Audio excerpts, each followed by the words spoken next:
to introduce to you one of the most impressive young ladies I've met in a long time. This work is deeply personal to Latana, blending science, advocacy, and education to create pathways for others in an industry that is still growing and defining itself. I really do care about this product, and I want people to have the safest product, especially if they're deciding to consume it. Just as her grandmother once did, with compassion, knowledge, and vision. When it comes to leadership, you have to be okay with asking, exploring, reading more, learning more, and then if you see other leaders, hey, how did you accomplish this? How did you do this?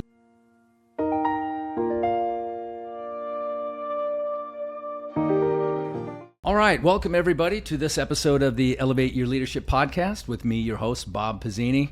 Hopefully by now you've listened to all 67 or 68 of my episodes, and if you have, you know what I'm about to say. I'm going to say that I only have guests who I know personally, and these are people who have brought value to me and my organization. And through the conversation that we've had and that we're about to have, they're going to bring value to you and your organization. Rather than be on a schedule of one show a week or two shows a week, I do a podcast when the guest is right. For me, that's probably every month and a half. I do have a list of incredible people, so stay tuned for future guests. I have the Virginia Beach Chief of Police coming up. I have the Virginia Beach Sheriff coming up, and some other notable people in and around the area. But today's guest, my goodness, Latana Warren, somebody that I've known for probably 3 or so years. She's a veteran. We met at a veterans event, and we've attended several since then. She's attended one of my Elevate Your Leadership offerings. She's flown in the wind tunnel. I'm going to ask you about that. But I'm going to introduce to you one of the most impressive young ladies I've met in a long time. Her name is Latana Warren. She is the CEO and founder of Armentia, LLC, a federally certified, SWAM certified, and veteran-owned cannabis research, development, and education company. That's right, Cannabis Research, Education, and Development. The name Armentia honors her amazing grandmother, Armentia Watson, a dynamic woman and holistic cannabis healer whose wisdom and spirit continue to inspire this work. Just think about those words, holistic cannabis healer.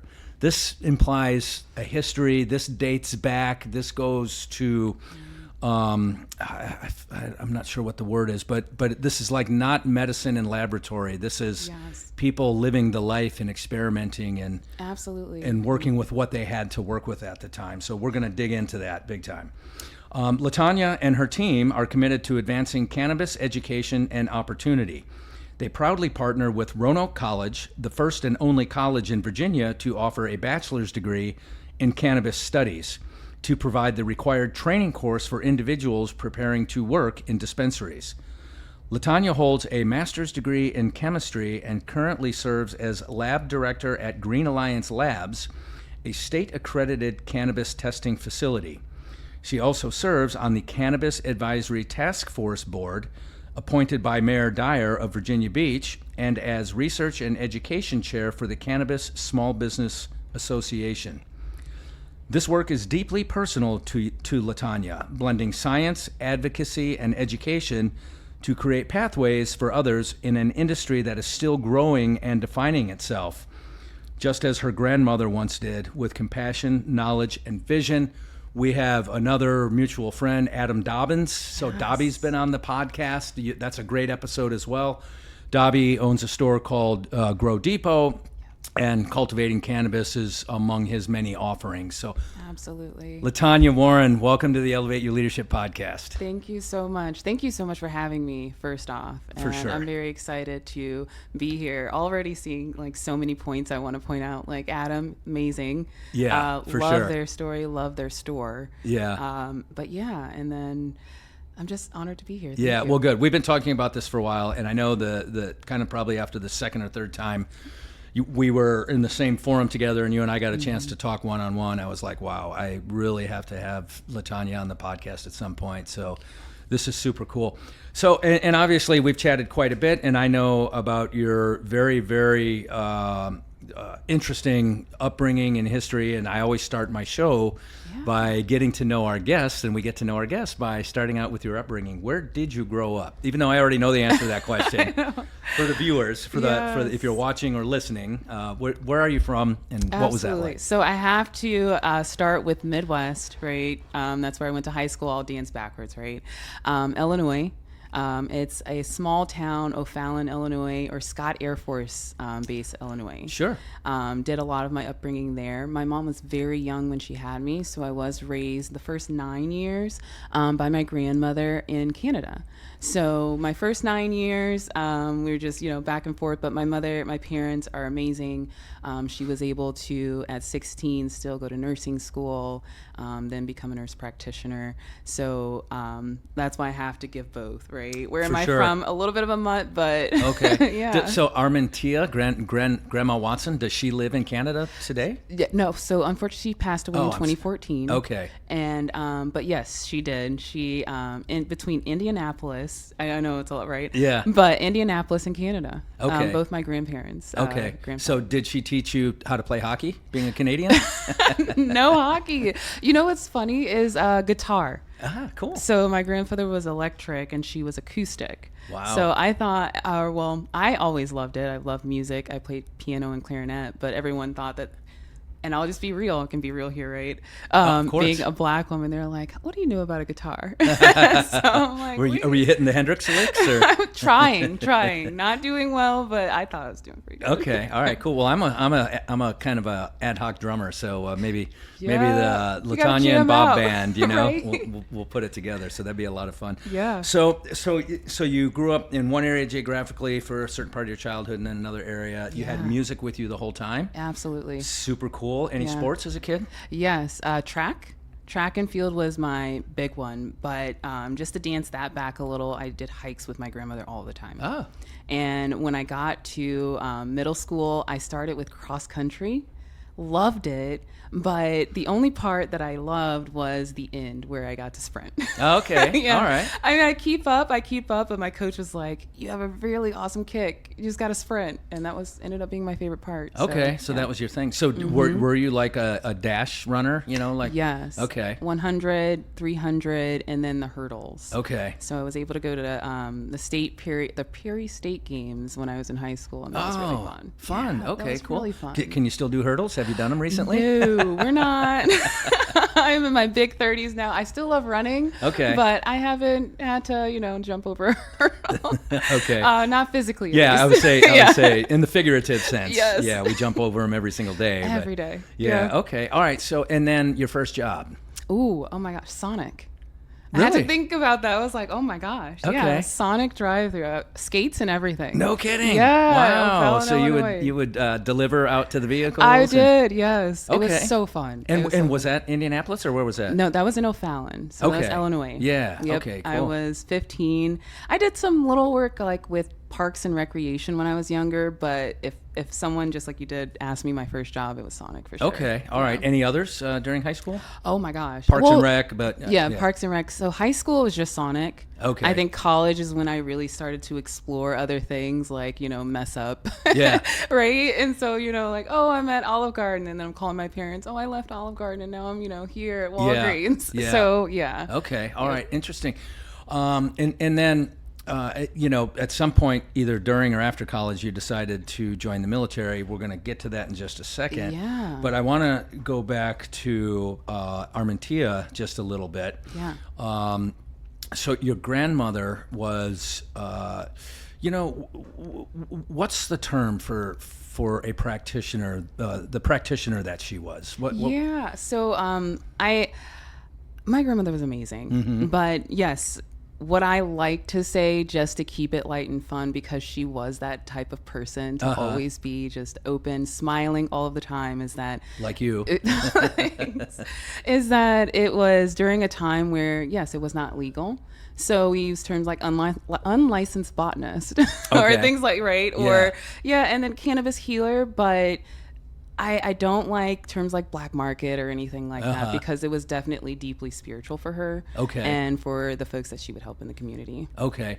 And you were one of those people she helped during your childhood, is that Yes. right? Yep. Can you tell us a little bit about that? Absolutely. And so cannabis healer is the term I was looking for, by the Oh, way. yeah. So, No yes. problem. Okay. So yeah, growing up, I definitely, and I actually love this, is that I didn't realize that I was ADHD, or I was just being me. Mm-hmm. And she combated that with what I literally thought was just this. I'm like, yeah, I'll take this, but it just kept me calm. It was CBD. Okay. CBD, And not THC. not THC whatsoever. Okay. But I did join the military at 17, and as soon as I called her, she was like, "You can no longer." She's very proud of me. Her words, even to this day, "I'm so proud of you, but I need you to just never take what I've been giving you." And that was it. Like, you do what you're told. Mm-hmm. And I didn't ask any questions. But when I got to the military, I realized at Six Lanes, they sent me to med board, and they were like, "Yeah, you can't positive. sit still." Yeah. And I'm all over the place too. Yeah, so you're talking urinalysis. So when we come in the military, all of us, and throughout our entire careers, we have to pee in a bottle. And so during your entry, you tested positive for cannabis? Oh, no. Oh, okay. No, I didn't test positive at all. Oh, gotcha. No, Okay. I meant the medication that I had to be on. I never had like Adderall when I was younger. Okay. But my grandmother combated my symptoms with CBD. Okay. And then once I joined the military, it was literally, "Hey, you can't touch this anymore. Yeah. We want you to be successful in the Army." And then when I got to the Army, they diagnosed me with ADHD. And prescribed Adderall. Gotcha. Yes. Okay. So I apologize to not make that clear at first, Yeah. but it was one of those, I was so young that I literally just, hey, my grandmother said I can't do it, I'm not doing it. And then when the military tells you something, you do it. Yeah, You go right. to you go to your PCP, and they're like, yeah, what's PCP? Primary care provider? Yes. Okay. Yeah. I acronym all the time. Well, everybody Still to does. this I have day. a lot of military folks on, and I Still to always this try and day. keep it clear for my listeners. No, so. I appreciate that. You got to slow me down. Yeah. But yeah, they prescribed me Adderall, and I really got to learn about me because I didn't know these things. Like I said, my grandmother, she knew, and I would talk to her about this. She's like, you were a little overexcitable, or you were always kind of doing something, she would be very polite about it, but she didn't think anything of it. And so now I'm like, wait, I really am. I'm in 6 lanes, and I'm trying to help everyone in their lane, and they're like, short, sit, because my height, that's my, Oh, that's what they called you when you first came in? Yep. Oh, okay. So, all right. It's going to be hard for me not to just refer back to that. I know. but- That came out. That slipped out. Yeah, Like, you know the dang, deal. I got to explain it now. But yeah, I got to really learn from the Army who I am, especially with being diagnosed with ADHD. And then when I got out, I was like, I really want to explore that time where I felt okay. Mm-hmm. I felt good. So how long were you in? I was in for, 13 years according to my DD 214, but I was National Guard. And so I have that year dormant. A lot of folks are like, no, claim that year, right? But for me personally, that 12th year, my son was turning 1 year old, and I feel like that's when I felt that I was like, wow, that journey's coming to an end. Okay. Like, I'm no longer, I don't have to be on base. Yeah. So. Yeah. So you served on active duty for 12 years? Yeah. Okay. Well, active National Guard. Yeah. Okay. Yep. Okay. So AGR. Yeah. Right. Okay. Yep. But I mean, full time. That's Yeah. Yeah. Exactly. It was a okay. great time. During your guard time, it's interesting in today's environment. The guards deploying, Washington D.C. Yes. Did you do any civil type of deployments during your guard time? Yep. So my first, the one that I will always remember is actually was stateside to Katrina.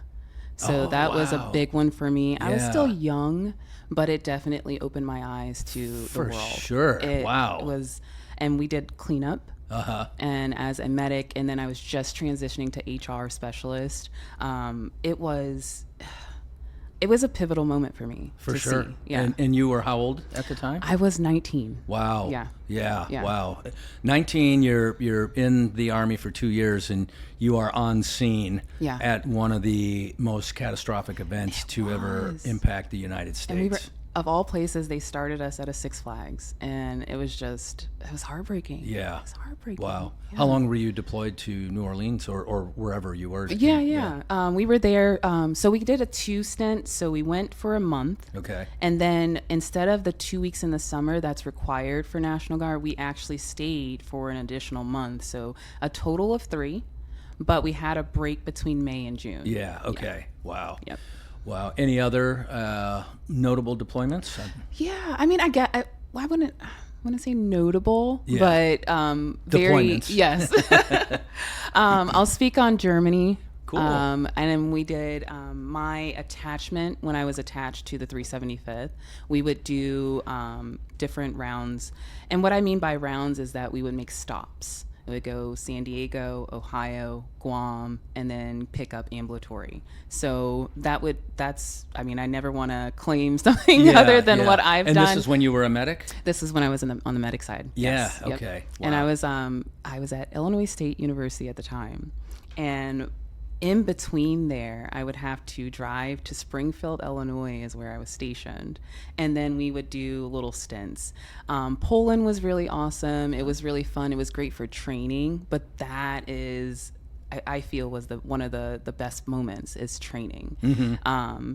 I know a lot of people who have seen way more than I have, but it definitely woke me up to a lot of just worldly things like, hey, wake up. The world's not about you. Yeah, right. And there's a lot going on, especially in Poland. Do you remember roughly what year that was, or Guam, what year that was? Ooh, okay. So if I was Katrina, and then I went down to Florida, I was stationed there.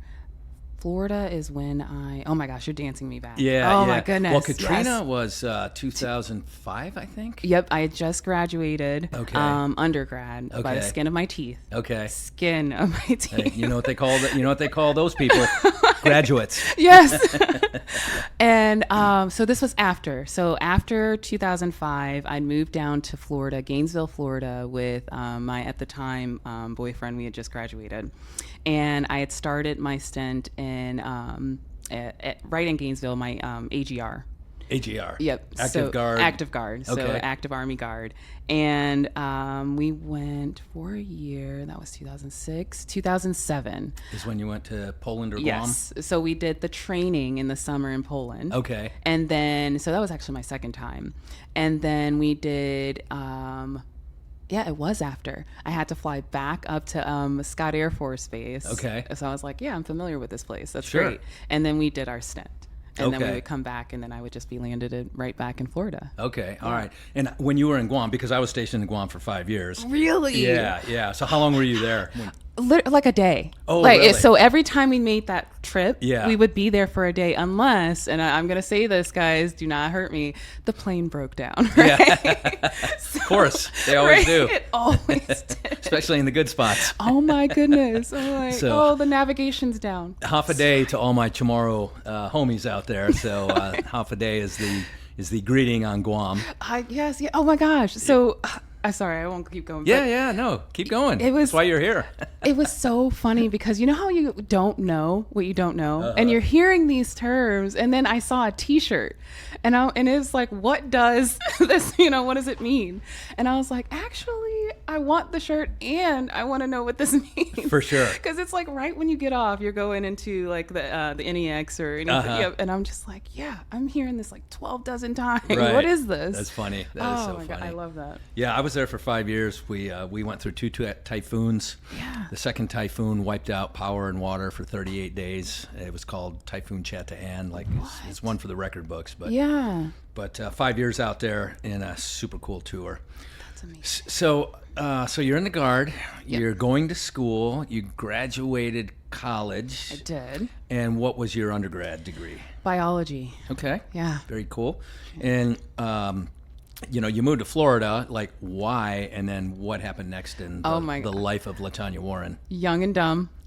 but again, came out with a son, so it was Okay. amazing, right? Very But cool. yes, right after college, my boyfriend at the time lived in, well, his family is from Florida. Okay. So we moved down there, and I wanted to go to pharmacy school.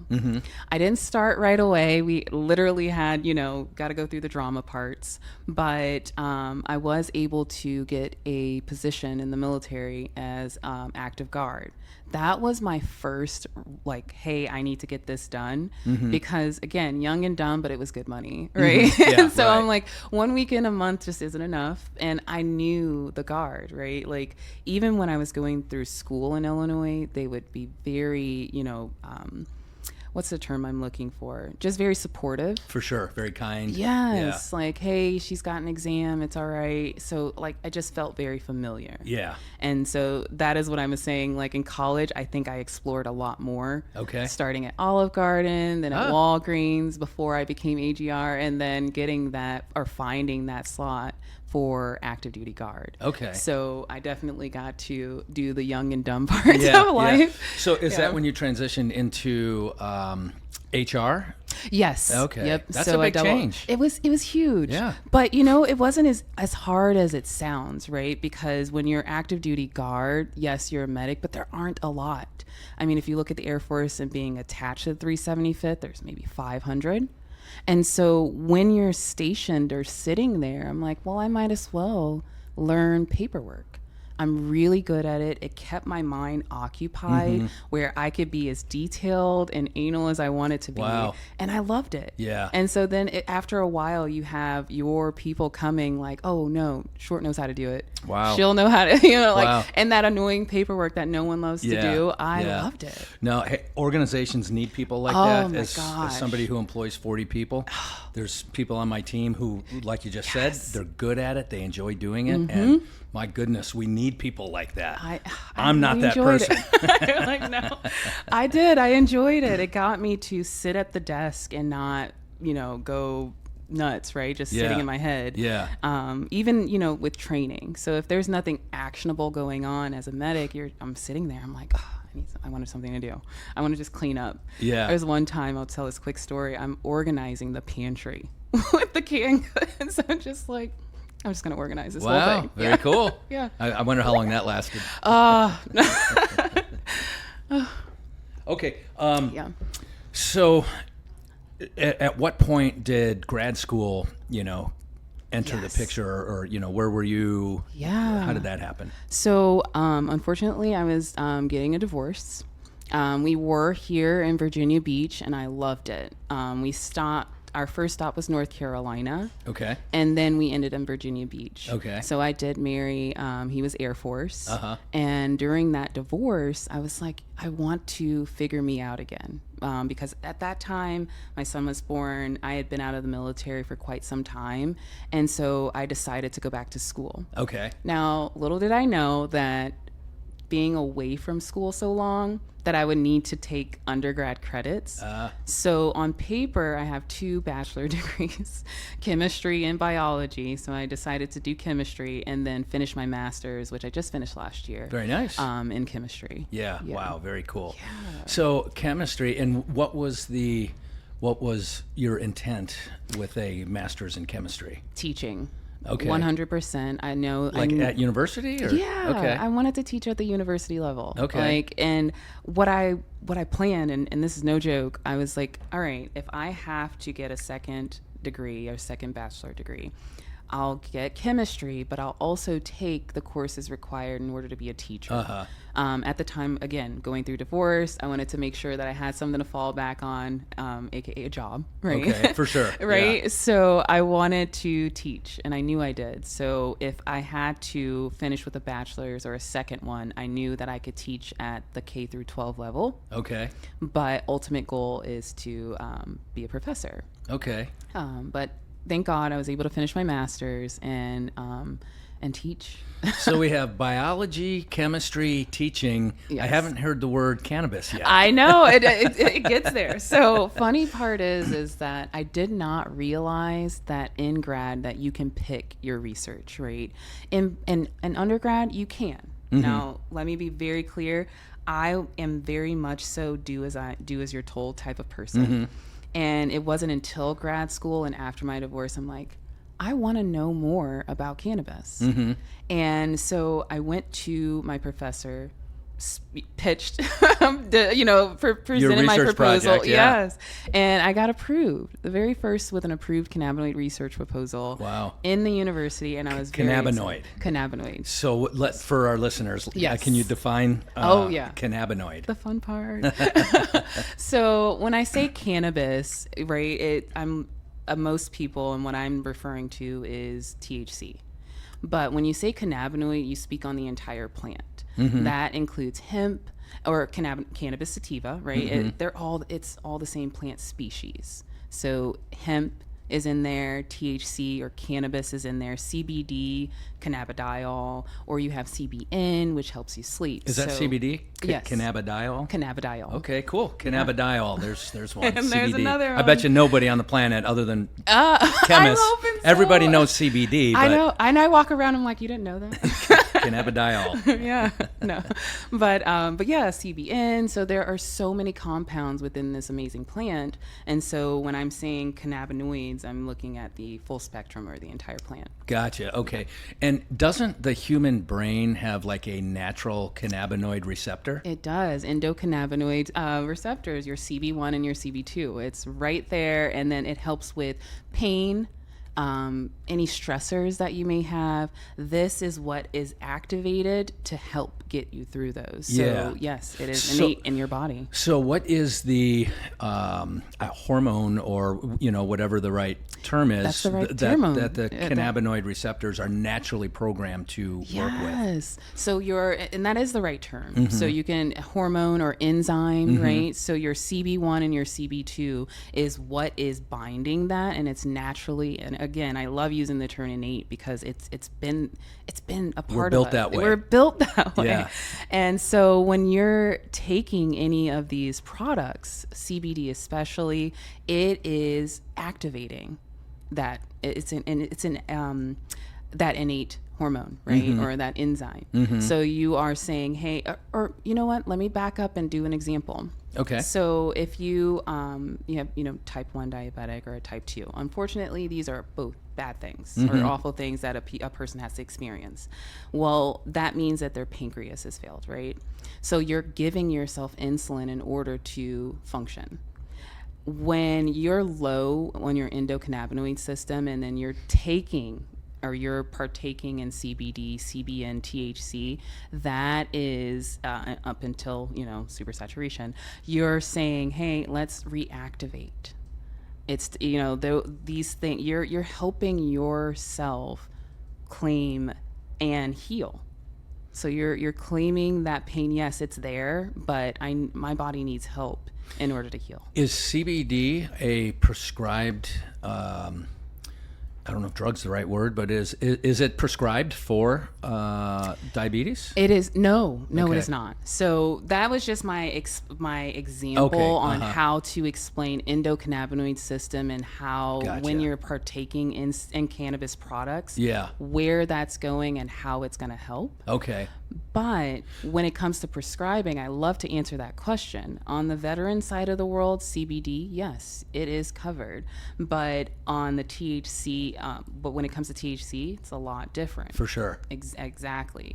Now, on the civilian side of the world, can you get prescriptions for it? Absolutely, for THC and CBD through your PCP or primary care physician. Okay. And so, yeah.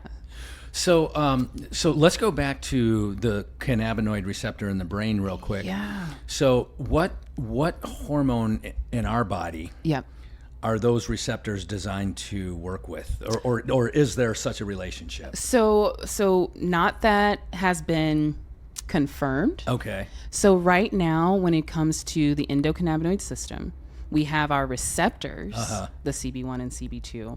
Now, when it comes to hormones, my first thought, just to stay within the facts, right, as a scientist, and if there is, data out there, I would love to read it. Please send it my way. But when it comes to the relation to hormones and what I feel people are thinking, my thought is receptors. What receptors are you enhancing and or blocking? And that is my first one. So the receptors that are in the CB1 and CB2, your brain and versus your body, right? And then, connecting those. My first thought is you have your pain receptor. Okay. You have, and then, body, Yeah. pain, things like that. And then in the brain, you have your stressors, right? Or your fight or flight. Cortisol. Exactly. So those are the only, that's as far as I want to speak on it. For sure. Yeah, we don't want to have a science class, but we do want to make the connection. Yes, only because I feel like those conversations become a little heavy when it comes to, hey, what scientific data is out there? Well, I'm wanting that more than anything. And that's why in research and development is we have studies, but until it is, I guess, validated. Yeah.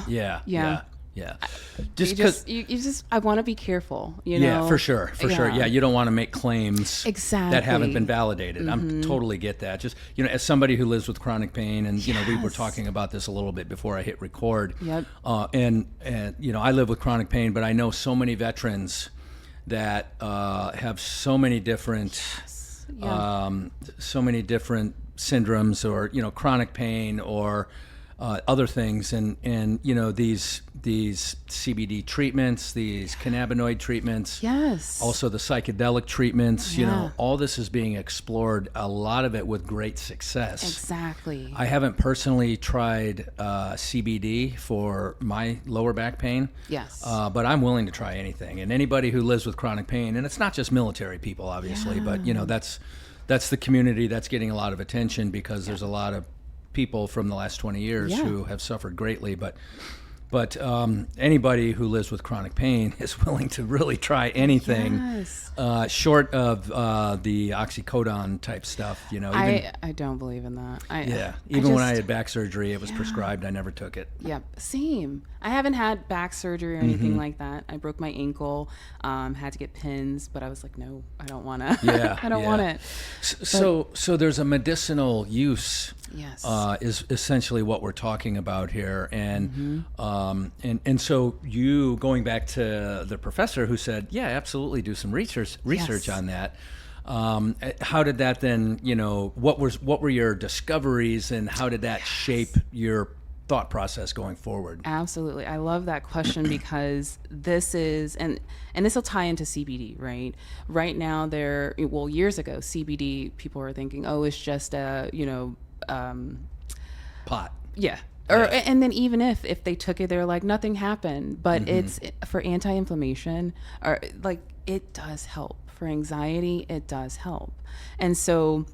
And that's my claim, because I'm a user, right? I'm sticking with what evidence you have. I can send you articles upon articles. And scientifically, your cannabinoid receptors picking it up. Absolutely. Yeah, okay. So, but then leading into your question, when I was doing the research, I needed 8 different samples, 8 completely different strains of cannabinoids. That could be full spectrum, CBD, or THC. So my first thought was to go to the medical dispensaries that were here in Virginia. They're licensed. Hey, we have a medical program here. That's perfect. So I'm pitching to them to get samples so that I can test analytically.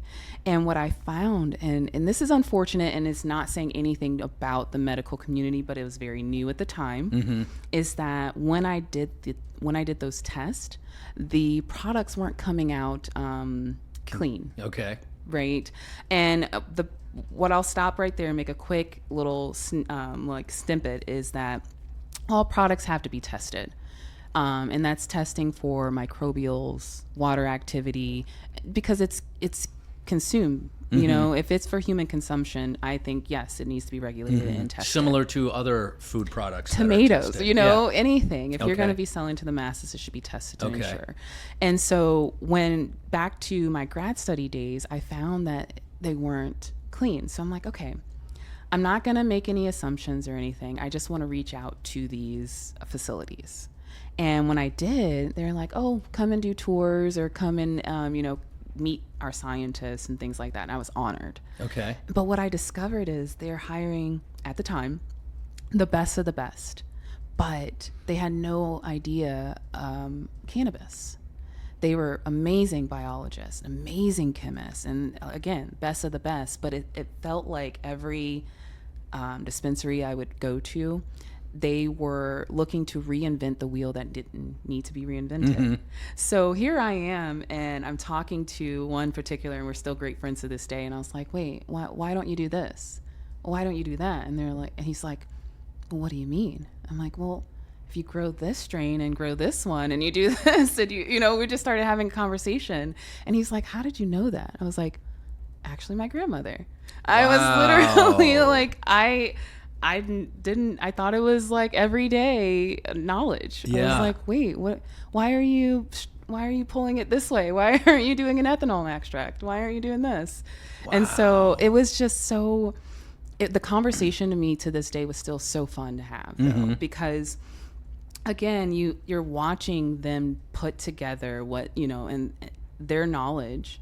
But then when you go to test it analytically, this scientist did this and this scientist did this, and we have this one product. But when you combine them, you're like, oh, you just created a chemical reaction, which is showing up on my testing, which would never pass any FDA studies. Okay. Just like, oh, okay. Well, when you add this and too much moisture, you're getting mold. Oh, yeah, that makes sense. So that was my journey. And so that led me to Armentia. I was like, well, where's the education? Like, when you walk into any dispensary in Virginia, you're walking into a pharmacist or a certified pharmacy tech. And I'm just like, I love that they're able to move and transition their careers to what they love. But you heard it all the time. Like, well, I'm learning as I go. Okay. Like, how many dispensaries are in the state of Virginia? 25. 25 dispensaries. 25, wow. Yeah. And of these pharmacy techs, if that's the right title, that work to dispense CBD products or cannabis products, is that all they do, or are they standard pharmacy techs in the other capacities as well? Well, so in other capacities. So when you're walking into a dispensary, and even in the rec side, you're walking in, you're greeted by a pharmacist or a certified pharmacy tech who is at the front of the house. But in the back, the grow is there. If this is how it's set up, I'm doing a full seed to sale example here. And so in the back, you have your scientist, your biologist, and your chemist, right? And they're creating the product from flower. So from flower, you break down in an ethanol or CO2 extraction, and that creates this thick honey-like substance called a distillate, and that's where edibles are created, or vapes. Okay. No flavoring. I want to put that out there for those who know cannabis. No, we do not believe this is an adult product. Okay. Hey, we don't need the flavoring. But from that distillate, it needs to be extracted regardless, right? But that's where you're getting your terpenes, you're getting your CBD, your CBN, and everything. So in these dispensaries with these techs that are you said seed to sale, so there's nothing, they're not filling other prescriptions, no, like Tylenol, right, and things exactly, like that. Exactly. No. I'm trying to think of some of the stuff I took from my back over the years. It's not coming to me right now. But now I will say this, and hopefully not to confuse the conversation, is that pharmaceuticals do have 3 medications that are THC derived. Dronabinol for those who have cancer to entice their appetite. Okay. That's been around for a very long time. Now, that prescription only medication you can find at a Walgreens, CVS, or inpatient. Okay. Is that the only CBD type of product, or? So there are 3. There's and it's Dronabinol based. So there are 3 brand names right now that still hold their patents. Okay. And those again can be found at a Walgreens, CVS type of pharmacy setting. Yeah. But when you're going to a dispensary, that is, yes, a pharmacy setting, but it is completely THC and full spectrum derived products. Okay. So what about these gummies? And it seems like I don't have to go to a dispensary. I can go online, right? And I can order. Yeah. I know I can order CBD products. Can I order THC products online as well? You can, but here's what I'll say to that. is it's legal in 38 states, 3 territories in the District of Columbia. Right? Okay. And this is THC. This is the parts that get you high. Okay. Now, when it comes to shipping the products, what I will say to everyone who's interested, make sure there's a COA, a certificate of analysis. A certificate of analysis is there, and it should be open to you on to the public, just as if I were going to a Whole Foods, picking up a box of, I don't know, pasta. Yeah. And you can see that, hey, this has been tested properly. Okay. So if you're going to order anything online, just make sure the company is reputable. Okay. And they have a COA or a certificate of analysis Yeah. that you can clearly see that the QR code isn't just going to a blank screen. But sitting here in Virginia, and this is my home, and I love it, I do recommend there are so many good local companies, and we do have dispensaries. Huh, okay. Yeah. Okay, so you did your research paper. In the process of that, you're interacting with these dispensaries or these other scientists who are developing the product. Yeah. You referred back to your upbringing and your cannabis healer grandmother's processes and kind of her teachings and things of that nature. And then, when how did the spark happen? What was the magic moment where you said, this is going to be my career and this is how I'm going to do it? So I love that question, because I swear, there was a moment. And the moment for me was being accepted to American Chemistry Society for my paper. The American what society? American Chemistry Society. Okay. And they accepted my paper on cannabinoids. And to be accepted is a huge honor. Okay. Right? That means you're now published. Yeah. And that was my very first. Okay. And so, published researcher, ladies and gentlemen, published researcher. Thank you. Yeah. So I think that it does, when you're in grad school, that's all we talk about, right? Is being published. And so when it happened, I was like, wow, this is awesome. And I'm like, now I want to do more. I want to learn more. I want to write about more. I want to keep interacting with more scientists. And so that was my aha moment. And then recognizing that education was needed. That was my, let's go to the drawing board and figure this thing out. The name was automatic for me. I never had to think about that. Okay, very cool. It really was. I was like, this is it. I used to make the joke. I was like, well, if they don't get the story that it's my grandmother, at least, some folks are like, oh, that sounds scientific. Yeah, so I'm like, it does. Good enough. But when I was in grad school, I recognized that there are a lot of certificates out there that you can get to learn cannabis, which are great, not knocking those. But when it comes to speaking in the healthcare level and asking the questions that I needed answered, well, there just isn't enough research. They're just, I don't want to speak on it off the record. Those are the terms I just kept hearing, right? And here I am saying it too, right? Yeah. And so when I decided to put my course together, I was like, well, why don't they recognize this as a pharmacy setting? And I went to PTCB. I submitted my course.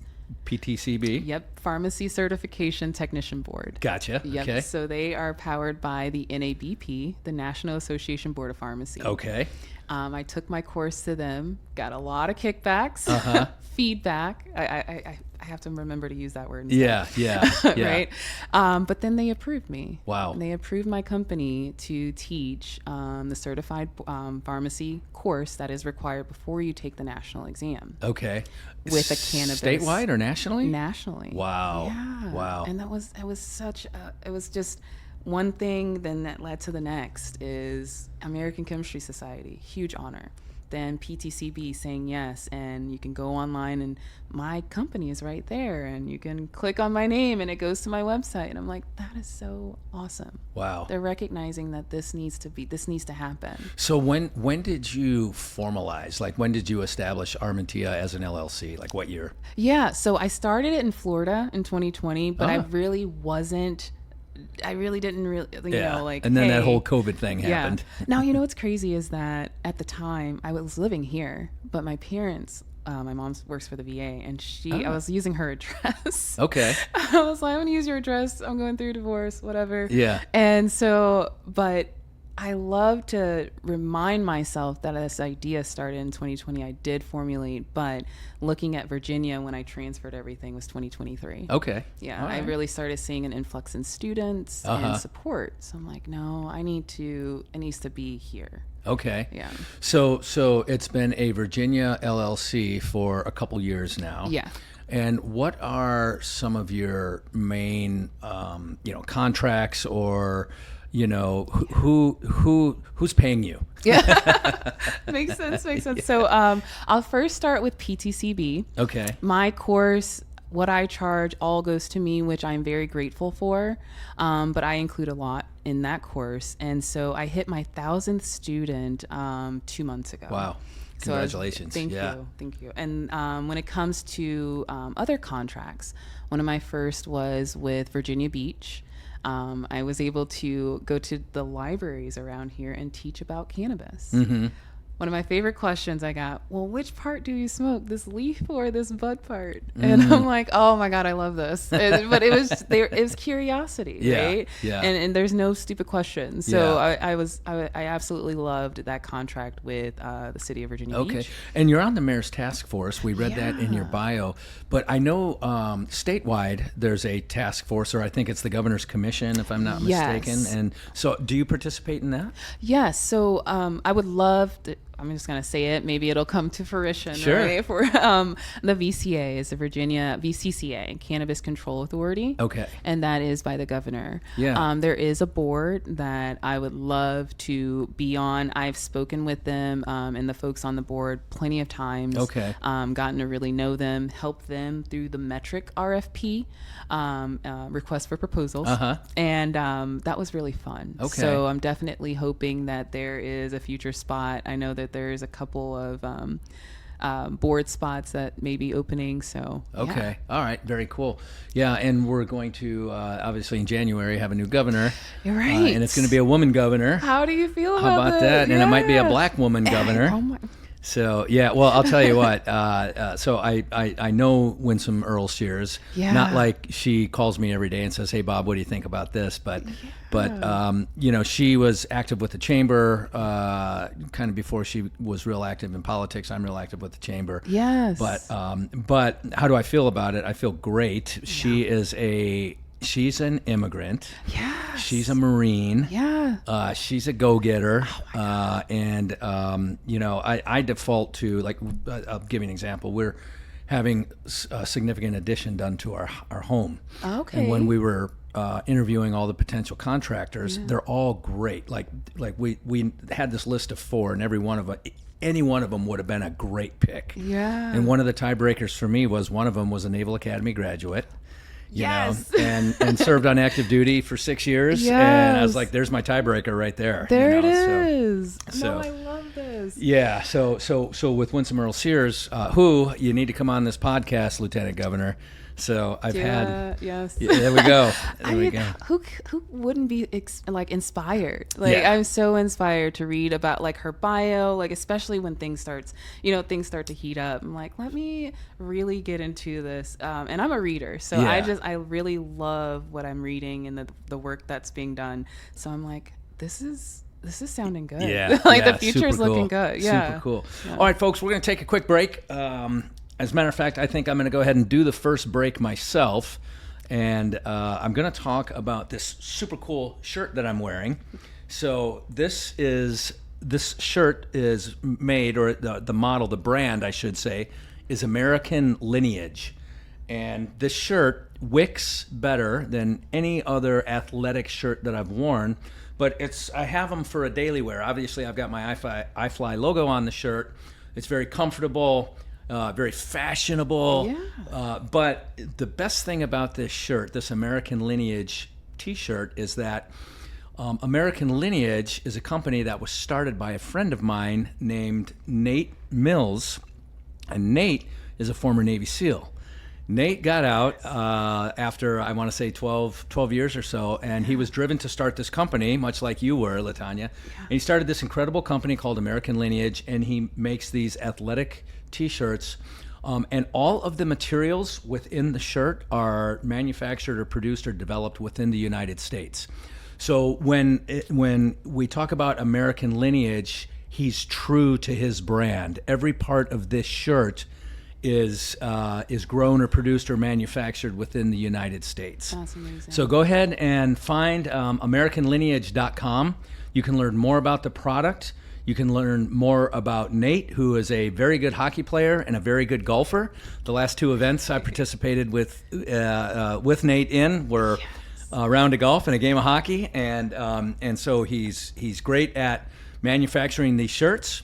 He's a great hockey player. He's a great golfer, and he was certainly an awesome Navy SEAL who served our country in the highest capacity. So, American lineage. Hey, I'm gonna have to do. I want to put Armentia on a shirt now. For sure. Yeah. Oh yeah. Get a hold of Nate. You'll love it. So and that's what I love about this is you're a veteran entrepreneur. I'm a veteran entrepreneur. We just talked about Nate, who's doing great stuff, and it's just it's an honor and a blessing for me to be part of this circle, this group of people, which extends. That reminds me of is when I attended your leadership conference, and every speaker had like a military background, but their stories were so captivating. Every stop we made, and I was just like, wow, I had no idea. Yeah, very cool.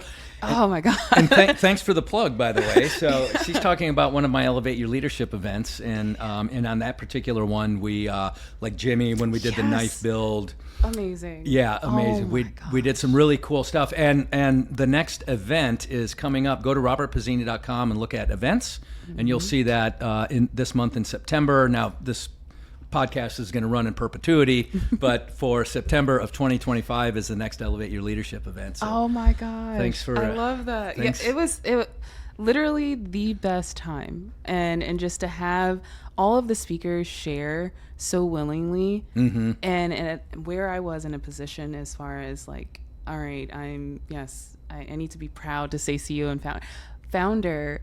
I felt that during the leadership conference. I'm Great. like, oh wow, yeah, I do need to start saying these. Yeah. I do need to, but be out there, and here's how to do it. Yeah, and that's how I felt. That's great. Like, yeah, that's great. Yeah, those are the people you're around, and another quick diversion there. Do you know Jessica Quintero Howard? I think she was at the leadership. She was in it. Yes, she was in it. Yeah, exactly. Oh my goodness. So she owns a commercial cleaning company and a residential cleaning company. Yes. Now, she started out being the cleaner, right? And she has since, developed 2 very, very successful organizations. But I played golf with her about 2 weeks ago. No way. Yeah. Oh my. And this other fella, Martin, who owns his own business as well. Yeah. And she's shooting video, and we're like, hey, Jess, come on, time to hit the ball. And she's like, I'm shooting this cool video talking about how I used to clean that guy's house. Now I'm out here playing golf with him. That's amazing. Isn't that amazing? That is so amazing. And she's trying to inspire, her community, mainly of Latinas, but she's saying, hey, if I did this, you can do this. Yeah. So she went through that professional growth as well. I remember her story, beautiful story during the leadership conference. Yeah. And that is that's so amazing. Yeah. I definitely. So fun. I need to reach out.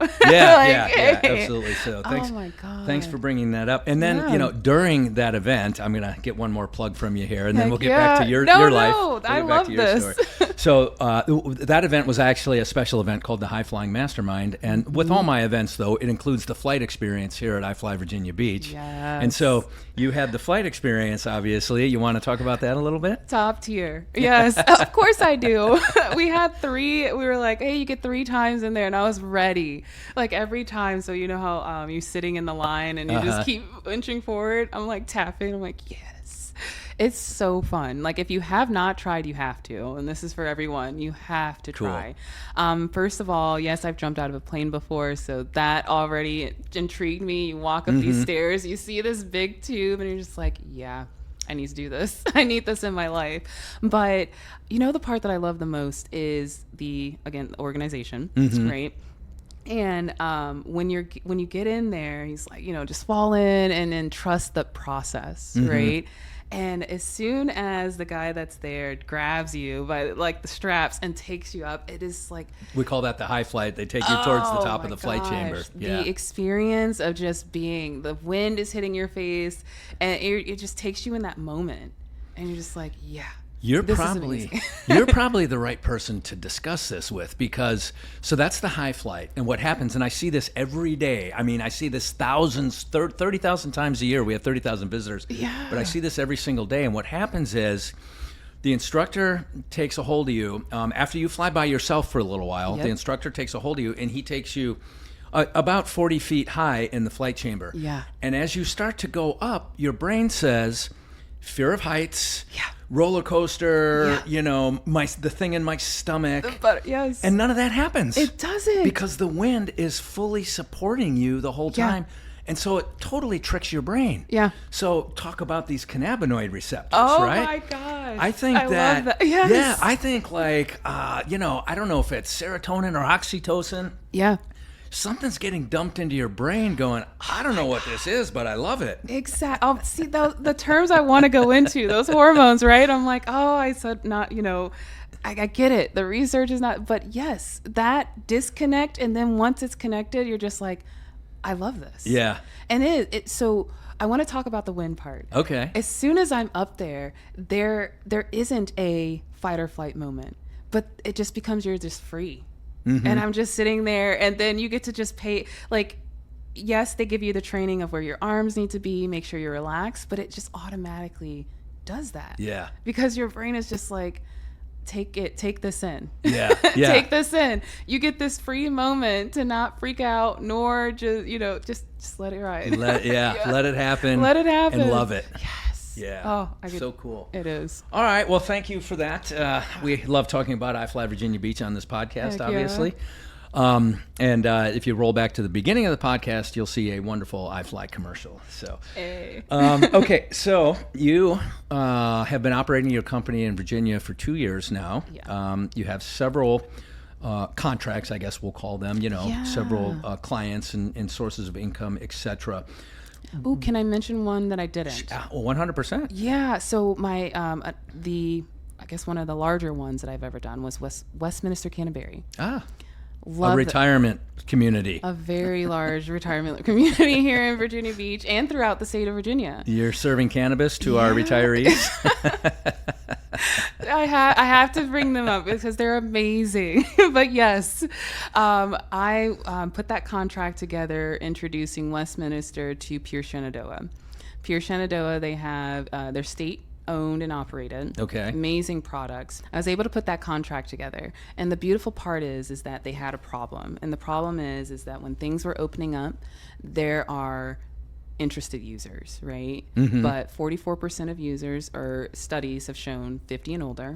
Okay. 39% of those have never tried the product before. And why are 44% 50 and over interested? What's drawing them to want to use the product? So 3 of the questions that really stick out in that study, that I'm referring to, is one, having used it before, when they were younger, but it was definitely during a time of recession. Okay. That, and then the health benefits. The health benefits and the verbiage that you just keep hearing, hey, this is helping me live my best life. That, to me, I think made a powerful impact in that community. Hey, I want to continue to thrive. Does it go beyond that, though? Do they say, living my best life because of anti-inflammatory or because of stress relief? I want to say, so within this, dancing away from the study itself, putting myself back at Westminster, a lot of the patients are either, inflammatory, but they're on a lot of medications and they're wanting to get off of them. Right. And so they're saying, hey, if I can just do this, I'm willing to try. And that's a huge deal, right? Yeah. But with Westminster, they want to keep their residents safe. And unfortunately, at that time, especially when things were new, we have a lot of and I hate this term, but I'm going to use it, vape shops. Yeah. In those types of stores. So there's a street component to this whole thing that is not appealing. It's not. And in order to keep them safe and like their residents safe and saying, hey, we know it's legal, let's get you a consistent, tested, and trusted product. and we'll have it right here. And having you be the administrator. And it was such an amazing, like, yeah.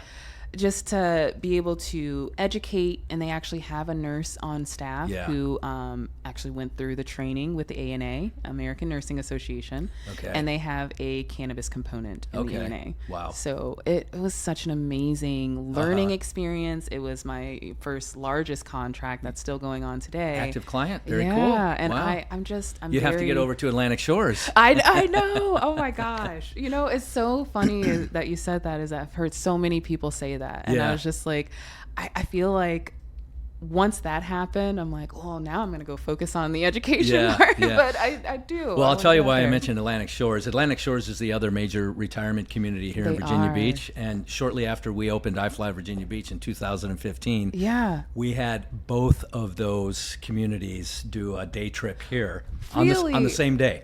Wait, I love this. I love it. It was so cool. So we got to know Atlantic Shores and Westminster Canterbury, you know, on that day in 2015. It was really cool. That. I love it. Yeah. Now I have to go in. So I'm like, all right, I need to speak to someone over there now, because it's an amazing thing. It is. It's just, and it's so amazing to see is that, again, the consistency, a trusted product, and then now they're, you know, like, hey, I feel safe to try, and if you have questions, they know exactly who they can reach out to. In terms of the product, you said seed to sale. You know, do you cultivate? Do you have a laboratory or a facility where you're doing seed to sale? So as far as cultivation, no. Okay.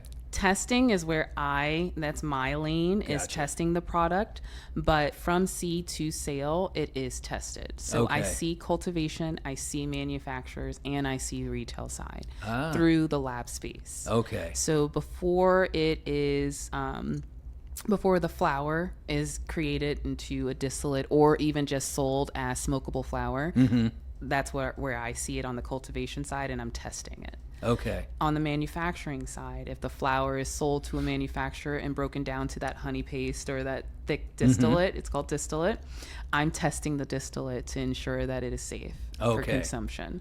And then the COAs are required. And that's, I'm going to stop there and just say, hey, this is where it's important. If you're going to a retail store, it is by law, they need to have those COAs on hand. So that is where you kind of can start deciphering out those good players versus bad. So, and when you say store, like in the state of Virginia, that's dispensary, is that right? Yeah. So you have dispensaries, and then you have your hemp and CBD shops, and like Grow Depot, for example. So they don't actually sell products for consumption. Okay. They sell the products you need to grow the product. So for cultivators.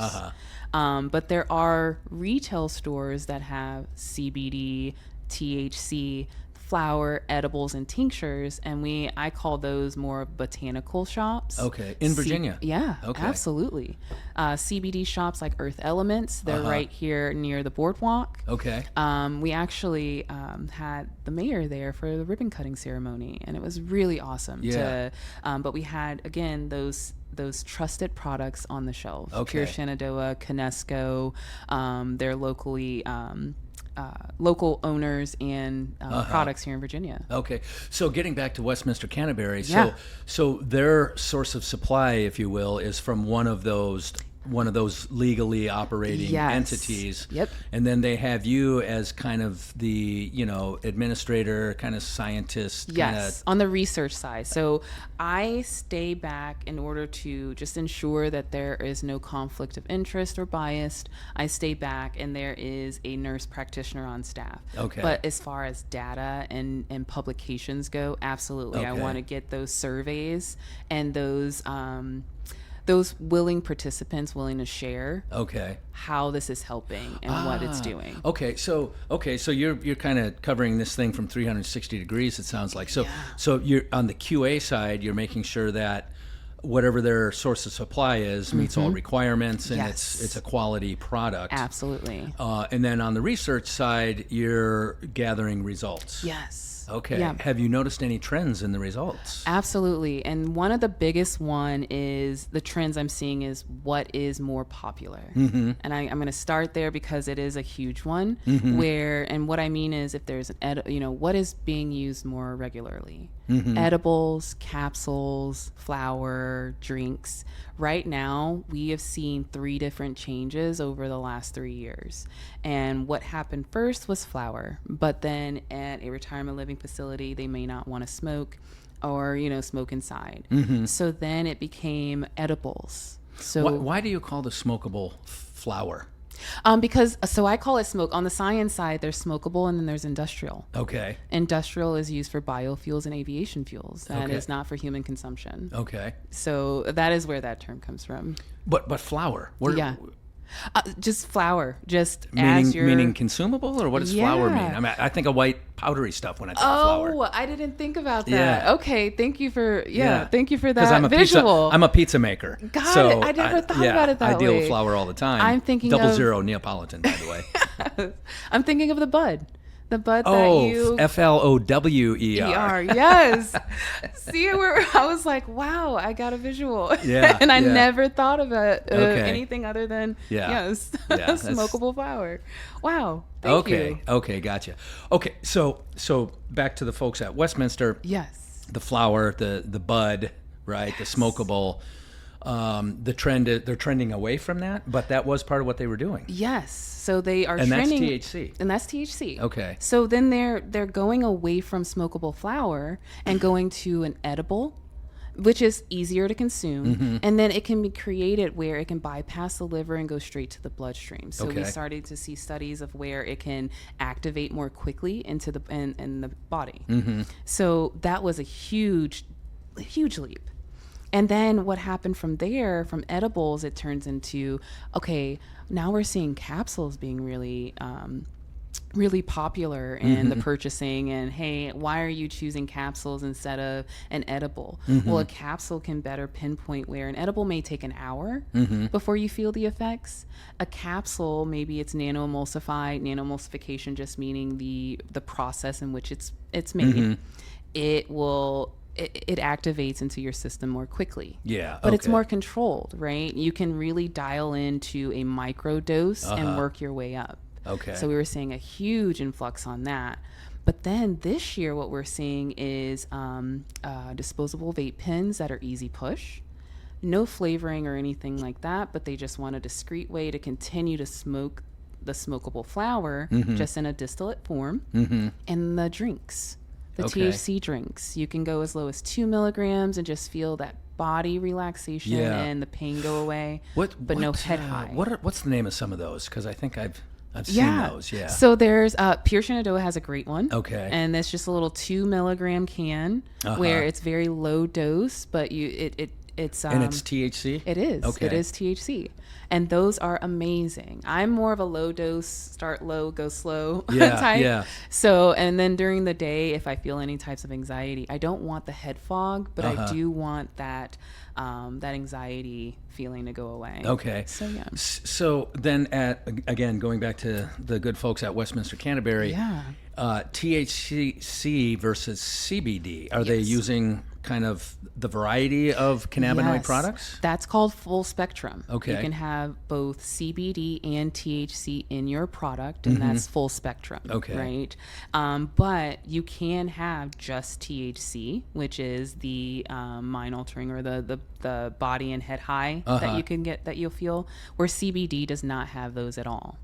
And fun fact, if you ever feel, and I hope this can help anyone, if you ever feel that you've become too high, you can take CBD. It counteracts with THC. Give it about 15 minutes and the head fog goes away. Huh, interesting. Yeah. Okay, all right. All these fun facts. Yeah. So cool. Yeah. Okay, so so you have these really cool contracts or clients, you know, these engagements. How many people in Armentia right now? 4. Okay. Yeah. And where? Team-wise, right? Yeah, exactly. Okay, yes. Like on team. the staff. Yes. Yeah, Yep. exactly. And then where are you trying to take Armentia? And I know that you just were recently accepted into kind of a business accelerator program, right? Is that the right way to put that? Yep, it is. I keep using the term cohort. Okay.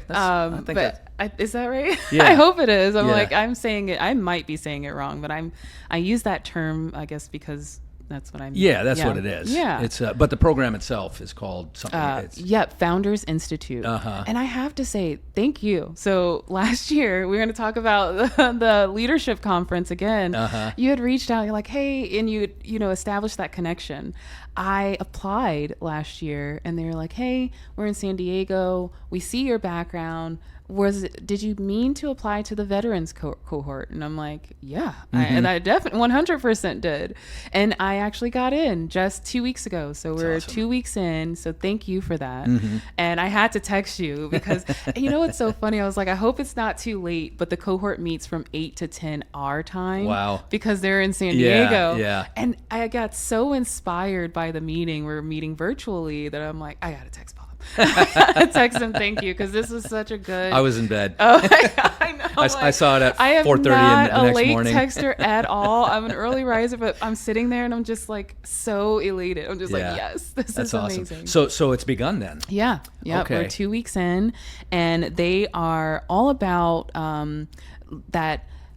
All right, you've started your business. You have, you've done the grit and grind. Now it's, hey, that weird in between looking for investors, how to ask, how to make sure that you're set up for success to even receive that yes. And then after the yes, what now? Yeah. And that's huge, right? Because here I am like, I've got my 1,000th student, but it still feels like I'm walking in the dark some days where I'm just like, that's not going to go away. Yeah. Okay. I'm essentially 12, 13 years into iFly and some other endeavors. And sometimes it just feels like a house of cards. Yes. And, I think most business owners would say, I know when I talk to a lot of my friends here at the oceanfront, the hotels and the restaurants and some of the other amusement and recreational activities there. I agree 100%. And some days I'll sit there and just like, I just wanted to be a scientist. Yeah. What did I get myself into? Yes. But then I'm just like, I don't want to change this for the world. For sure. And so again, I was just sitting there and hearing everything that they were saying. And I'm like, you just took what was in my head that I didn't even know how to formulate into words and put it into words. And I'm like, yes. And you're like, are you looking for this? Where are you looking? I'm like, yes. Yeah. This is so exactly what I have been like, what's the next step? Yeah. And I do feel that way, and they're definitely helping with that. And I'm like, this is a build on and an add on, especially from the leadership conference that I attended with you all, and just being with, and I'll say this in end, is that 250 applicants applied and only 70 are accepted. Wow. And I'm just like, they're not about to accept this cannabis company. I'm like, just whatever, forget it. And then I get the email and I'm like, oh snaps. This is great. No, so cool. So ideally, you said it too, how to be ready when an investor or whatever when they say yes. And that's something that we have to prepare ourselves for. We don't for me, there's been probably 3 big moments in my post-military career when that was the case, right? When they said yes, and it's like, oh my God, now I really have some work to do. Right. That's like, literally your thought. I just got the millions in investment money. Boy, I gotta get to work. Yeah. I gotta get to work. Yeah, because you'll be in that mode of finding money or finding those investments, finding those supporters that when you finally get the yes, it like smacks you for a second. You're like, wait, you said yes? Oh, okay. Yeah, it's funny because I'm working with a few other folks on a big project here in Virginia Beach, and if this thing happens, believe me, you'll hear about it. Yeah. And I'm excited. And we had a meeting the other day. We go and we said, what if they say yes? What if they say we got to be prepared for that. See how big that question Yeah, is? we've been pitching this thing for 5 years, and I Yes. think we're at the point of let's What go is it? forward, let's make it happen. It's Yeah. like, oh my God, what if they say yes? Like it's like your heart drop moment. Yeah. That's amazing though. I do enjoy the feeling. So I'm not gonna lie. so with that, yes, and I know there's yeses in your future for sure. Thank you. Where does Latanya Warren want to take Armentia? I want to be in the lab world. I still want to be in the education and lab space. And for example, I'm working with Roanoke College. I've been working with them for over a year now for their through their pilot program, which happened last summer. They called me this summer to expand our partnership, and now my course will be available on their website as well. Through my course, and if they pass the national exam, they get an automatic entrance into the Cannabis Studies program with Roanoke. No application fee. Yes, there's an application, but no application fee. They just automatic entrance into the degree program. So I was like, wow, that's a huge, step forward. But I didn't at that time. I wish I was in Founders Institute. I'm like, well, how do I accept this yes, and what do I need to do, right? Yeah. But they were awesome. They, helped me get through that process Uh-huh. of what this is going to look like. So we are an additional 3 years into that contract now. Wow. So that's exciting, Yeah. right? But my future, now that that's there, I still want to be in the lab. Mm-hmm. And what I'm hoping for is that Armentia has a lab. It is required that all retails, manufacturers, and cultivators get their product tested, Mm-hmm. especially if they're holding a license, which they all should Mm-hmm. have a license, right, to sell the product. So using my lab facility, I really hope that people understand that I care. Mm-hmm. Even if, you're coming in, hey, I've never grown before, I just want to know where I am. I'm going to call you. Mm-hmm. And then even on the national level side of this, if you fail a test, I just want folks to know that you're not growing 100 pounds of product, failing, and then I'm reporting it to the state. Hey, this did not go. Mm-hmm. I am not going to push this through. Mm-hmm. So, and that's where I think the difference is made, where I really do care about this product, and I want people to have the safest product, especially if they're deciding to consume it. And I think Virginia Beach is the best place where a lab setting is there. Do you have a lab established here? I am working on it. Okay. Yes. Okay. Yep. And do you see, in terms of scaling, do you see labs in other states? Yes. So I'm lab director right now of a cannabis testing facility, but that's out of Michigan. Mm-hmm. They have 3 different locations out of Okay. Ohio and Michigan. And oh my goodness, Florida. I had a brain Okay. fart. I was like, what was the third one? Out of Florida. Okay. So but as lab director, I'm required to be there at the lab facilities once a quarter. And it has been a great experience, an amazing experience. But I want my own lab here. Mm-hmm. But that includes education as well. Mm-hmm. And I really want to participate in workforce. Okay. So, and trying to make this the shortest possible, lab space and lab development is already there. The state already has its mandates and rules, Okay. which is amazing. So I was able to get my lab license.